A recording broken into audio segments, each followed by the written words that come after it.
Hello friends, welcome to Matt Kitchen. Matt কিচেনে আপনাদের সবাইকে স্বাগত। পুরনো বন্ধুদের পাশে থাকার জন্য ধন্যবাদ এবং নতুন বন্ধুদের স্বাগত জানিয়ে শুরু করছি আজকের রেসিপি।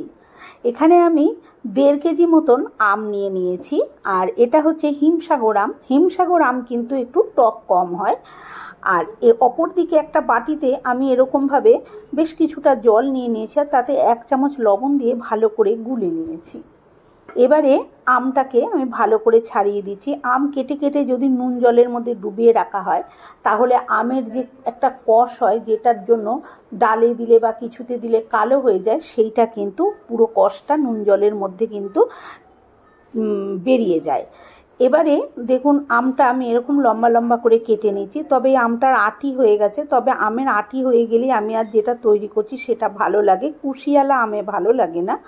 যাই হোক, অনেক কষ্ট হলো একটু কাটতে, আঠি যেহেতু হয়ে গেছে তাই কেটে নিলাম এরকম লম্বা লম্বা করে। তারপরে নুন জল ফেলে আবার ভালো করে 3-4 বার করে জলে ধুয়ে জলটা আমি ঝরিয়ে নিয়েছি। এবারে দিয়ে দিলাম আমি এখানে 1 টেবিল চামচ মতন হলুদ গুঁড়ো, 1 চামচ মতন লঙ্কার গুঁড়ো আর পরিমাণ মতন লবণ দিয়ে এই 3টে উপকরণ আমটার সাথে খুব ভালোভাবে আমি এইভাবে ঝাঁকিয়ে ঝাঁকিয়ে কিন্তু মিশিয়ে নিচ্ছি। যেহেতু এটা ঝাঁঝরি গামলাটা, সেহেতু এই যে নুনটা কিন্তু পড়ে যাচ্ছে, তবে পড়ে গেলেও সমস্যা নেই, যেটুকু লাগার কিন্তু লেগে যাচ্ছে, কারণ আমটা কিন্তু ধোয়া আছে, একটু ভিজে ভিজে আছে। যাই হোক, খুব ভালোভাবে দেখুন হলুদ গুঁড়ো, লঙ্কার গুঁড়ো আর লবণ মেখে নিয়েছি। এবারে আমি এই থালার লবণটা ফেলে দিয়ে থালার মধ্যে আমগুলোকে ঢেলে একটা একটা করে এইভাবে মানে পাতলা করে ছড়িয়ে দিয়ে আমি রোদের মধ্যে রেখে দেবো 2 থেকে 3 ঘন্টা।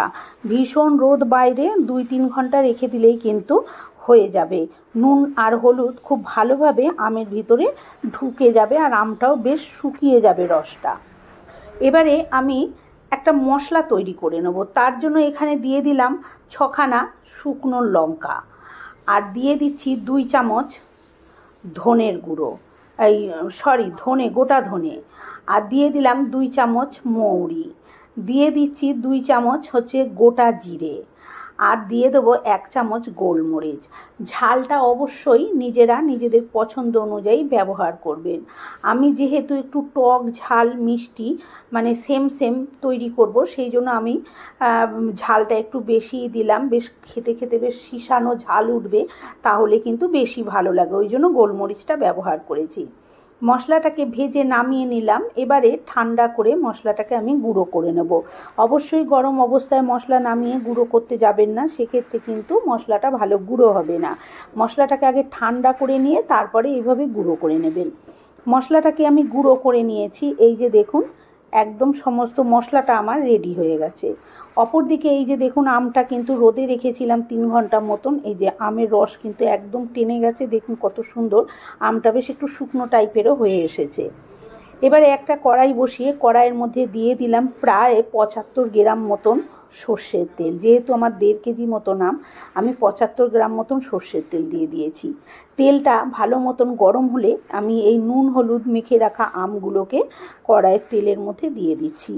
দিয়ে গ্যাসের আঁচটা একদম লোতে করে দিয়ে মিনিট 2 আমটাকে এইভাবে নাড়াচাড়া করে আমি একটু ভাজা ভাজা করে নেব আমটাকে তেলের মধ্যে।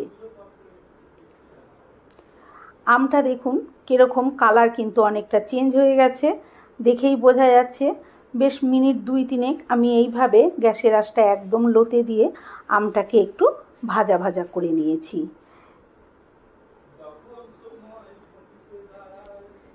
এবারেতে এর মধ্যে আমি দিয়ে দেব পরিমাণ মতন লবণ। লবণটা অবশ্যই বুঝে শুনে দিতে হবে, আর টক সেহেতু কিন্তু লবণটা লাগবে। আমি এখানে যে ঘরোয়া লবণ সেটাই ব্যবহার করলাম, আপনারা চাইলে একটুখানি বিট লবণও ব্যবহার করতে পারেন। আর দিয়ে দিলাম 1 চামচ মতন লাল লঙ্কার গুঁড়ো, যাতে কালারটা খুব সুন্দর আসে। এবার এতে দিয়ে দিচ্ছি এখানে চিনি। যেহেতু 1.5 কেজি মতন আম, সেহেতু আমি এখানে 500 গ্রাম চিনি দিলাম। আর এই চিনিটা বড় দানা চিনি, ছোট দানা চিনি হলে কিন্তু আরেকটু বেশি দিতে হবে। যেহেতু দানাগুলো অনেক বড় বড়, তাই আমি 500 মতন চিনি দিলাম। এবার যে যেরকম মিষ্টি পছন্দ করবেন সে সেই অনুপাতে মিষ্টিটা কিন্তু এখানে ব্যবহার করবেন। আর আমি এখানে চিনি ব্যবহার করছি, আপনারা চাইলে এখানে কিন্তু গুঁড়ো ব্যবহার করতে পারেন।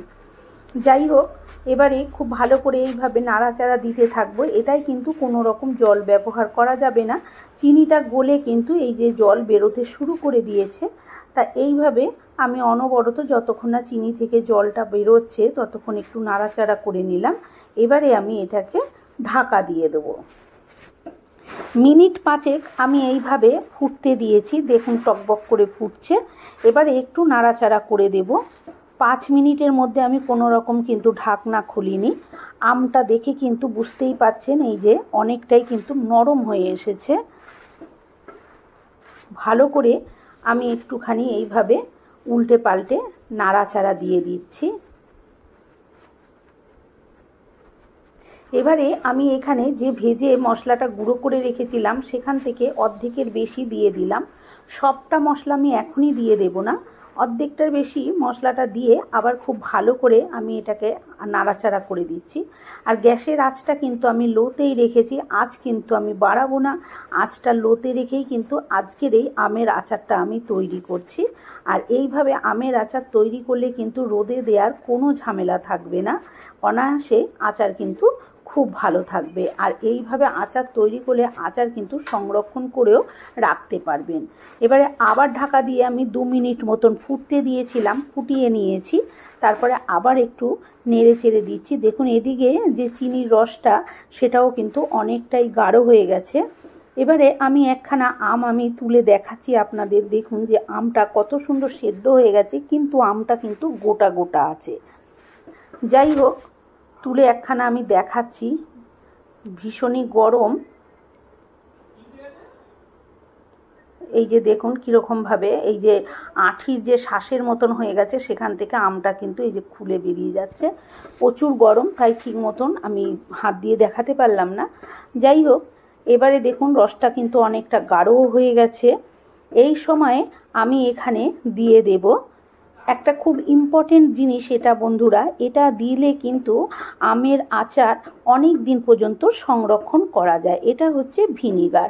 আমি এখানে 1.5 টেবিল চামচ মতন ভিনিগার দিলাম। আমি যে চামচটা মেপে দিলাম সেই চামচটা কিন্তু টেবিল চামচের মাপের থেকে অনেক বড়, তাই বললাম যে 1.5 টেবিল চামচ মতন ভিনিগার এখানে দিয়ে দিলাম। দিয়ে আর 1 মিনিট মতন আমি এটাকে এইভাবে রান্না করে নেব। তারপরে আমি গ্যাসটা অফ করে স্ট্যান্ডিং টাইমে ঢাকা দিয়ে রেখে দেব।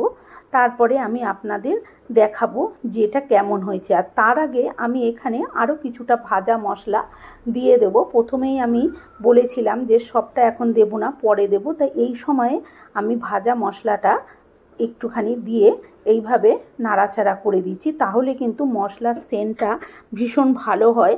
আর এটা খাওয়ার সময় মশলাটা কিন্তু মুখে বাজে, সেটাও কিন্তু ভীষণ সুন্দর লাগে। যাই হোক, আমি গ্যাসটা নিভিয়ে দিয়েছি। এবারে মশলাটা দিয়ে এইভাবে নাড়াচাড়া করে এবারে আমি ঢাকা দিয়ে দেব। ঘন্টা 2 এইভাবে রেখে দিলেই কিন্তু রসটা পুরো টেনে যাবে, আমের প্রায় শুকনো শুকনো হয়ে আসবে। এই অবস্থায় আমি ঢাকা দিয়ে রেখে দিচ্ছি। ঘন্টা 2 পর আমি ফিরে এসেছি। দেখুন এই যে দেখুন পুরো শক্ত হয়ে গেছে। বন্ধুরা, আমার আজকের এই আমের আচার রেসিপি আপনাদের কেমন লাগলো কমেন্ট করে অবশ্যই জানাবেন। ভালো লাগলে একটা লাইক দেবেন। আর আমার চ্যানেলে নতুন বন্ধু হয়ে থাকলে চ্যানেলটি সাবস্ক্রাইব করে নেওয়ার অনুরোধ রইল। পাশে থাকা বেল আইকনটা অবশ্যই প্রেস করবেন, কারণ আমি যখনই কোনো নিত্য নতুন রেসিপি শেয়ার করব নোটিফিকেশন পৌঁছে যাবে আপনাদের কাছে সবার আগে। দেখুন আমি সার্ভ করে দিয়েছি, কত সুন্দর দেখতে হয়েছে। আর এটা খেতেও কিন্তু ভীষণ ভালো লাগে, বয়ামে ভরে সংরক্ষণ করা যায়। ভালো থাকবেন।